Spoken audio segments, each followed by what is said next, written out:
I'm meteorologist Taylor Stephenson here tracking Tropical Storm Ian. Right now, still at that tropical storm strength, but has weakened just a little bit. Now only has sustained winds of 45 miles an hour.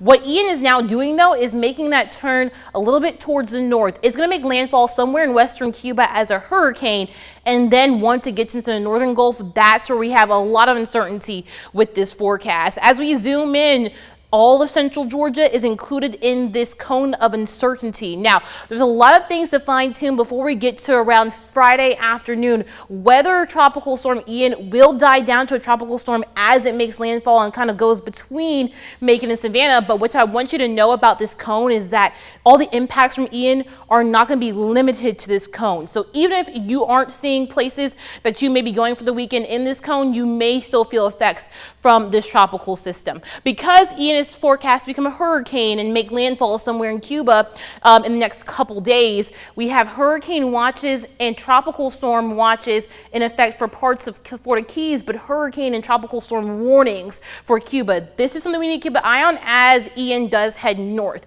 Now, the GFS and Euro models have been really disagreeing on where Ian will make landfall, but as of 5 p.m. Sunday, today, the GFS and Euro models are in better agreement that Ian will make landfall somewhere between the Florida Panhandle and the Big Bend of Florida, tracking somewhere near Alabama, Georgia, and South Carolina. So our impacts mainly going to be a lot of rain. If the GFS model does play out and Ian's just a little bit to the west, places that are west of Macon near the Alabama-Georgia border could see anywhere up to 4 inches of rain and still some isolated amounts in parts of central Georgia.